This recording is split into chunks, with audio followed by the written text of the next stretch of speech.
A scam on a mind-blowing scale that will dwarf that of the banking scandal of 2008 now looks increasingly likely to have been perpetrated on us by the very same people that brought us to the verge of ruin last time.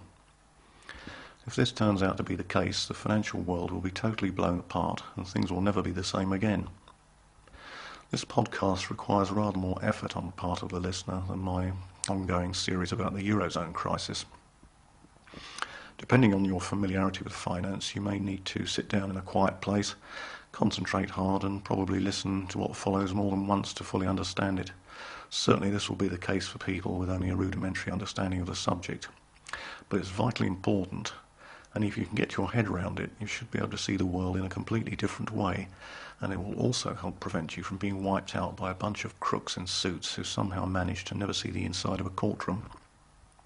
Before I begin, I need to paint a brief picture of how we got to where we are today in a historically meaningful context. Goldsmiths of the 17th century naturally had to keep their precious gold and silver safe, so they typically had secure premises with fortified rooms and heavy lockable metal chests. Gold and silver were the only viable currencies of the day, and keeping them safe was always a headache.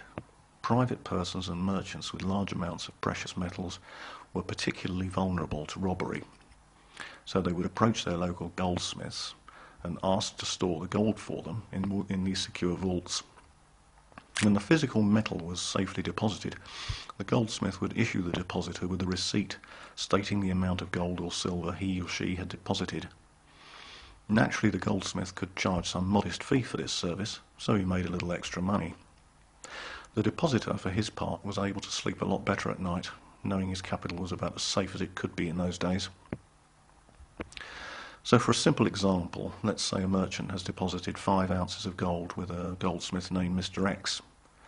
The smith will keep these 5 ounces safely in his strong room. The merchant is handed a piece of paper stating that he has 5 ounces of gold on deposit with Mr. X, the goldsmith. When in due course he needs his gold back, he takes the ticket to the smith, and on production of it, the gold is returned to him. Simple so far, I would hope. Now, in the interest of keeping this background detail as concise as possible, I'm going to fast forward into the important points. As time went by, merchants got fed up going backwards and forwards to their smiths to get their gold, offering up their tickets, and if withdrawing less than they had on deposit, having to wait for another ticket to be drawn up by the smith. So what to do? Imagine that merchant A owes merchant B 5 ounces of gold for some corn or wheat or whatever he has purchased from him. Rather than go through the usual route, he simply signs the back of the receipt with the following instruction: Mr. X, please hand over my 5 ounces of gold to the bearer of this note. Now, a totally novel form of payment has spontaneously arisen. The implications of the last few sentences of this paragraph are huge. Think about it.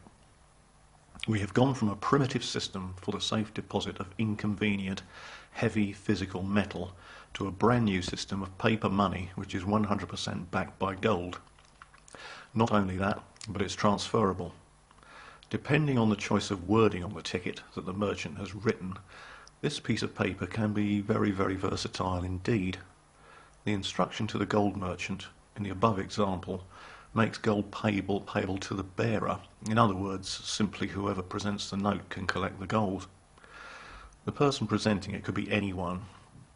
It's strikingly similar to a modern banknote in this respect. On the other hand, if the merchant had written, Mr. X, please pay my gold to Mr. A, then the gold can only be released to the specified person, Mr. A, and to no one else. In this instance, it's functioning very much like a modern cheque. Now, there are all sorts of fancy forms of wording we can employ to massively increase the utility of this novel form of paper money, but they are way beyond the scope of this item. The key point to remember from the foregoing is that paper money has been created and can be transferred between subsequent parties. The underlying gold can simply remain where it is, safe in the original goldsmith's vault, whilst the paper that it relates to can be passed between any number of individuals, any of whom could, if they wished, simply return it to the original goldsmith and obtain 5 ounces of real physical gold metal. The foregoing developments lead us to quite an historic milestone in the history of money. Before this practice came into being, an individual had to transport his gold or silver by hand. He had to carry the coins or bars and transport them on foot or by coach across open country, where the risk of robbery was ever present. Writing in his famous diary in the 1660s, Samuel Pepys describes how he had to transport his gold from London to Brampton and the perilous nature of the journey.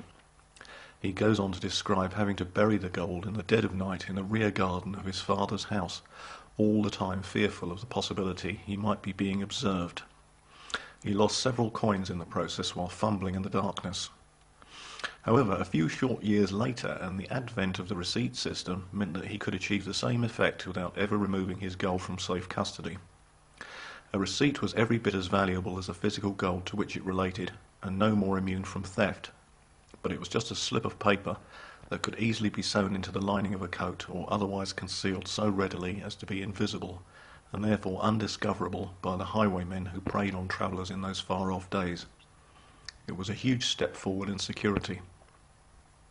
Anyway, in that short period of time, we've crammed in quite a lot of key concepts. If you're a financial novice, but you've understood what I just said, give yourself a pat on the back. A subject like this needs to be broken down. So I'll begin again with the next pieces of the puzzle in part 2. Do try to follow all this if you possibly can. I'll be sharing with you an extraordinary story, and you will need enough background information to fully appreciate the magnitude of it.